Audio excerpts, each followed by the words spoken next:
Monday night, the breaking news out of Rhode Island tonight, a mass shooting in the middle of a high school hockey game. The players skate on at first, as you can see in this video, then rush for cover as they realize what's happening. At least 5 people hit, 3 dead at this hour, including the shooter. Let's get right to Louisa Moeller of CBS Boston, who's made it to the scene for us. Louisa, good evening. What can you tell us? Well, Tony, the stands were crowded with people gathered here to just enjoy a mid-afternoon game on a holiday between 2 local high school hockey teams. And then that joy was shattered in just seconds. Cell phone video captured the moment gunshots rang out during a high school boys hockey game in Pawtucket, Rhode Island. We have shots fired, multiple people down. People in the stands bolted for the exits as hockey players could be seen scrambling to get off the ice. Goalie Olin Lawrence was playing when the shooting began. I heard a couple gunshots go off. I thought it was balloons at first. It was loud, and then it kept going on. Multiple agencies responded within minutes to find 1 person dead and 4 others injured.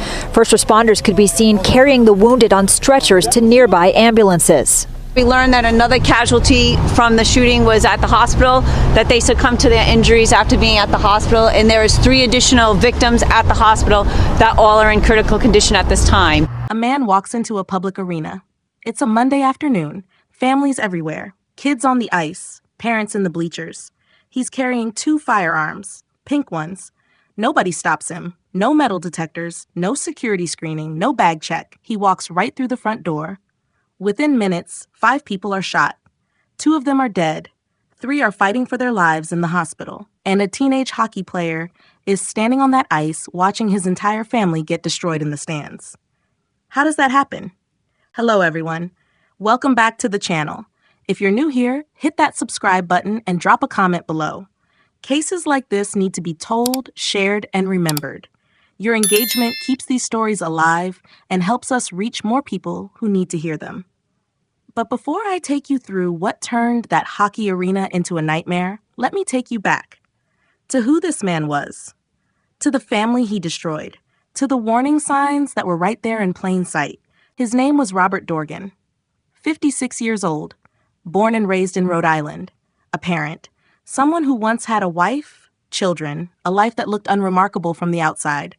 Robert Dorgan and his wife built a life together. They had children, a home, the kind of marriage that from the outside looked like thousands of others in Rhode Island. But somewhere around 2020, something changed. Robert started questioning his identity, started exploring what it meant to be transgender, and eventually made the decision to transition, to live as a woman, to take the name Roberta Esposito.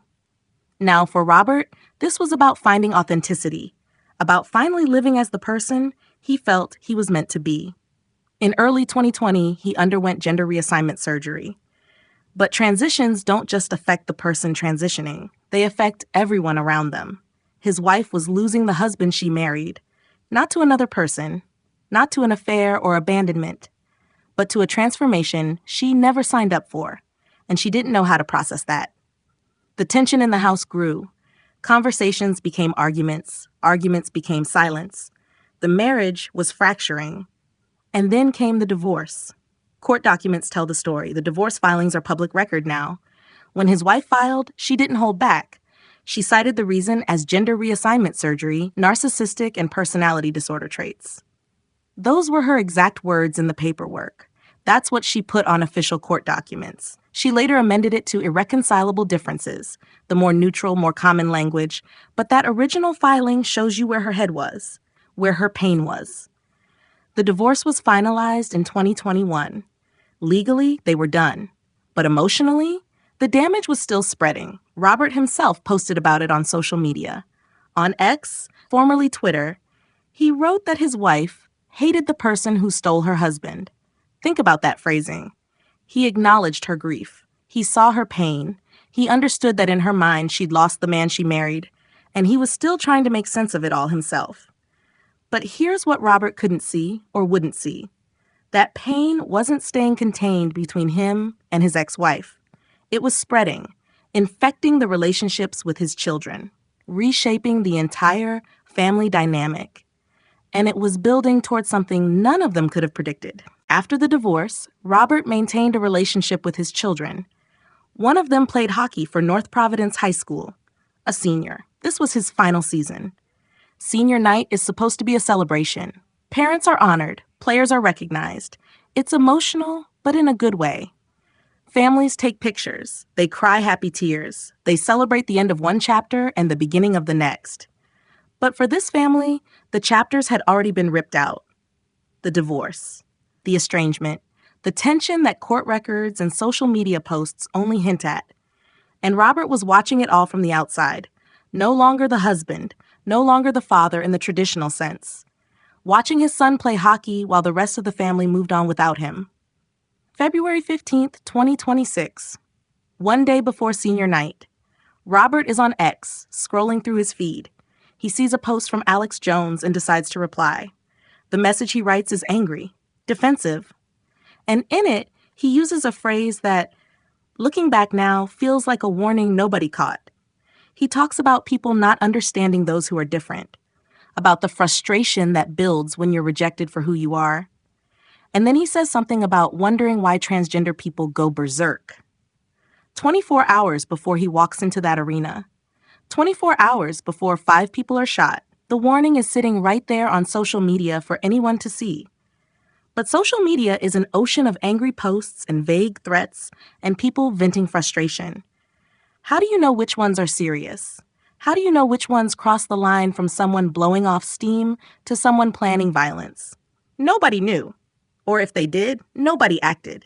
And the next day, Robert Dorgan went to watch his son play hockey. February 16th, 2026. 2:30 in the afternoon. The Dennis M. Lynch Arena in Pawtucket, Rhode Island. It's senior night for the Blackstone Valley Schools hockey program. Parents are in the stands with their phones out, ready to take pictures. Some are holding homemade signs with their kids' jersey numbers. Players are warming up on the ice, skating drills, taking practice shots. This is what Monday afternoons look like in small-town America. High school sports, proud parents, kids who've dedicated years to their sport, getting one last moment to be celebrated before graduation. Robert Dorgan walks through the entrance. He's carrying 2 firearms, both of them pink in color. He doesn't try to hide them. He doesn't sneak them in. He just walks right through the door like any other parent coming to watch a game. Nobody stops him. There are no metal detectors at the entrance, no security guards checking bags, no screening process. It's a high school hockey game. People walk in and out freely. Robert makes his way toward the stands. His son is down on that ice in his senior night jersey, number on his back. This is supposed to be his night, his celebration, but Robert isn't there to celebrate. Police Chief Tina Goncalves would later tell reporters this was a targeted event, a family dispute. Robert didn't come to hurt strangers. He came for specific people, his ex-wife, his children, the family that used to be his. What happens next happens fast. Robert opens fire. The sound of shots echoes through the arena. Parents who were cheering and taking pictures suddenly start screaming. People drop to the floor. Some grab their children and pull them down between the bleachers, trying to shield them. Others run for the exits, pushing through the crowd, desperate to get out. On the ice, the players freeze. They can hear it. They can see people in the stands panicking, but they don't know what's happening yet. Robert fires multiple times. His ex-wife is hit. So are some of his children who came to watch their brother play. 5 people in total are struck by the shots. 5 members of the same family. Blood on the bleachers. People crying. Chaos everywhere. But in the middle of all that chaos, one person makes a decision that saves lives. There's a father in the stands. Just another parent who came to watch his own child play hockey that afternoon. He sees Robert holding one of the firearms. And instead of running for the exits like everyone else, he runs toward the danger. He lunges at Robert and grabs the weapon right out of his hand, wrestles it away from him, this God, this good Samaritan whose name has not been released to the media, with preventing even more people from being hurt. His quick thinking and bravery almost certainly saved additional lives that day. But here's the problem. Robert had brought 2 firearms. The man manages to take one away, but Robert still had the second one. By the time police arrived on scene, 5 people had been shot. Robert's ex-wife, multiple children, All of them rushed to the Name hospital is in Michael critical Black, condition. and he repeatedly refused this afternoon to call himself a hero. He says he was the first person to jump into action when the shooting started here yesterday afternoon, but not the only one. And take a look at this. Here is a picture that he sent us this afternoon. This is his left hand. Between his fingers and his thumb, he has stitches. He says when he grabbed for the shooter's gun, his hand got caught in the chamber of the gun, and he says that prevented the shooter from pulling the trigger again. You're going to hear Michael Black describe those moments in just a few minutes during a phone interview that he did exclusively this afternoon with News Center 5. Black says he'd come to the hockey game here to see the son of a friend play. He was sitting in the stands with his wife when he heard what at first to him sounded like balloons popping. When he realized that they were not balloons, but in fact gunshots, he told his wife to run. As I saw her in the corner of the eye getting away, I stood on the bleachers and I saw the gun and just grabbed, went for the gun, and I got my hand caught. My left hand got caught into the chamber of the gun. So as we were wrestling it down, I had it flat, but my hand was inside of it, between my thumb and my finger, was in the barrel side. So he was trying to pull the trigger. He couldn't fire it, and then I got pushed off. And Robert Dorgan? He turned that second firearm on himself. Self-inflicted wound to the head. He was pronounced dead at the scene. On the ice, his son is still standing there in his senior night jersey, watching police swarm the building, watching paramedics work on his family members, watching his father's body being covered. This was supposed to be his night. 2 people lost their lives that day, Robert and one of his family members. 3 others were rushed to the hospital in critical condition. One of them was Robert's daughter. And here's where this story takes a turn that's almost unbearable to process. That daughter walked out of the police station while investigators were still piecing together what happened. Cameras were there, reporters were there, and she spoke. "My father was the shooter," she said. "He shot my family, and he's dead now." Then she said 5 words that tell you everything about how complicated this family's pain was. He was very sick. Not angry, not hateful, just exhausted. Just a young woman who had watched her father spiral into something she couldn't stop. And now she's standing outside a police station telling the world what happened. The Rhode Island Interscholastic League suspended all interscholastic games, out of respect for the victims, out of recognition that high school sports shouldn't feel dangerous. The Boston Bruins released a statement. So did the Celtics, the Red Sox, the Patriots. Major organizations acknowledging that something had gone terribly wrong in their community. North Providence High School, the school Robert's son attended, the team he played for, was in shock. Counselors were brought in, grief support, trauma resources. But how do you counsel a teenage boy who was on the ice playing hockey when his father shot his family in the stands?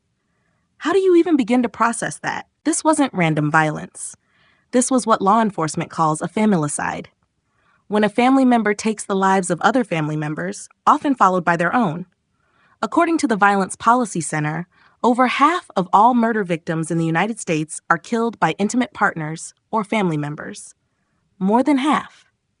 And familicides, while less common than other forms of domestic violence, follow a pattern.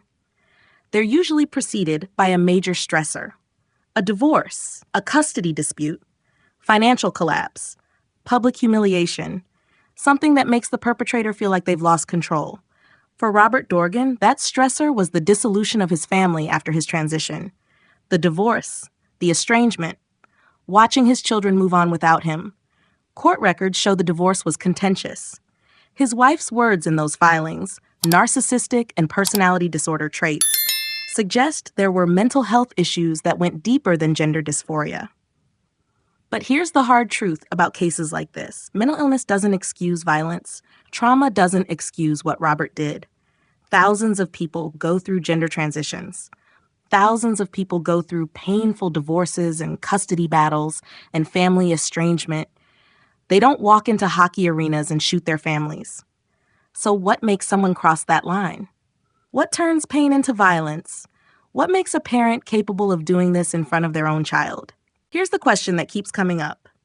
How did Robert Dorgan walk into a public arena carrying 2 firearms and nobody stopped him? There were no metal detectors, no security screening, no bag checks. It's a high school hockey game. People walk in and out freely. Parents carry bags with snacks and cameras and signs. Nobody expects danger. But after Parkland, after Uvalde, after Oxford, after every school incident that's happened in this country, should we still be expecting safety without security? The Rhode Island Interscholastic League is now reviewing security protocols at all venues. They're looking at what other states do. What measures could prevent something like this without turning every high school sporting event into a TSA checkpoint? But here's the reality. You can't security screen your way out of domestic violence. Robert Dorgan didn't need to sneak weapons in. He walked through the front door because nobody had a reason to think he was a threat. And that's the thing about family violence. It hides in plain sight. It looks normal until the moment it explodes. Let's talk about the person who's barely been mentioned in the media coverage. Robert's son, the senior hockey player, the one this entire senior night was supposed to be celebrating. He was on the ice when it happened, in full uniform, surrounded by teammates, probably wondering why people in the stands were screaming, why everyone was running, and then realizing, that's my family, that's my father. This young man wasn't physically harmed, but the psychological harm, that's something he'll carry for the rest of his life. He'll remember that his senior night, the night that was supposed to honor his years of dedication to this sport, became the night his family was destroyed. He'll remember that his father chose that moment, that place, that audience. What does that do to a person? How do you rebuild after that? When investigators processed the scene, they found those 2 pink firearms. They found shell casings. They found blood. They found the evidence of a family dispute that turned into a massacre. Chief Goncalves confirmed that police had no prior dealings with Robert or this family. No domestic violence calls. No restraining orders. No documented history that would have flagged Robert as a threat. But ask anyone who works in domestic violence services, and they'll tell you, the absence of police reports doesn't mean the absence of violence. It just means the violence stayed hidden. How many fights happened behind closed doors? How many threats were made that nobody reported? How many times did family members de-escalate situations before they could turn deadly? We'll never know, because the people who could tell us are either gone or traumatized beyond the ability to relive it. Here's what we still don't know. What was the final trigger? What happened in the days, hours, or minutes before Robert walked into that arena that made him decide this was the moment? Was it something specific? A message from his ex-wife? A custody issue? Was it the symbolic weight of senior night, watching his son be celebrated by a family Robert was no longer part of? Or was it years of resentment, rejection, and mental health deterioration finally reaching a breaking point? The social media post from the day before suggests Robert was already thinking about violence. Was that a warning? A cry for help? A justification he was already building in his mind? We'll never get those answers from Robert. He's gone. And the people who survived are dealing with trauma too heavy to unpack in media interviews. According to research, familicides account for roughly 10 to 15% of all homicides involving family members. They're rare, but they're devastating when they happen. The perpetrator is almost always an intimate partner or parent, and the violence is almost always preceded by some kind of loss, real or perceived, loss of relationship, loss of status, loss of control, loss of identity. For Robert, the loss was his family, the divorce, the estrangement from his children, the transformation that was supposed to bring authenticity, but instead brought isolation. But here's the thing that's important to understand. Millions of people experience gender dysphoria. Millions of people transition. Millions of people go through painful divorces where their families reject them, and they don't commit violence. The transgender community is far more likely to be victims of violence than perpetrators. The data is overwhelming on this.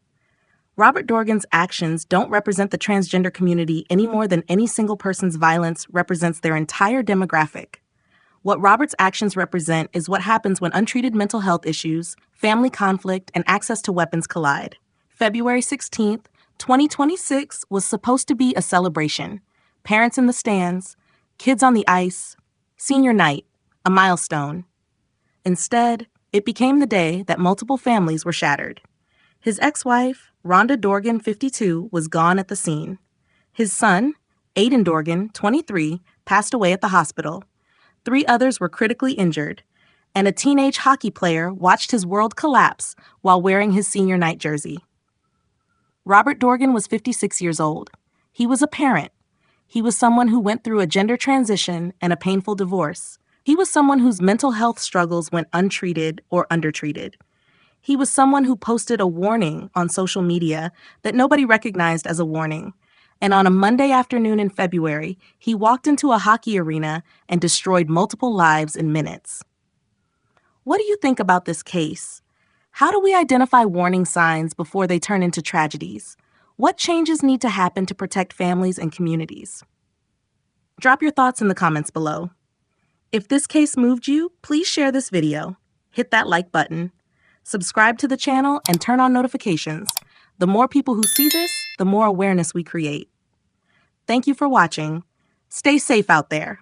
And remember, if you see something, say something. That phone call, that conversation, that intervention, it could save a life.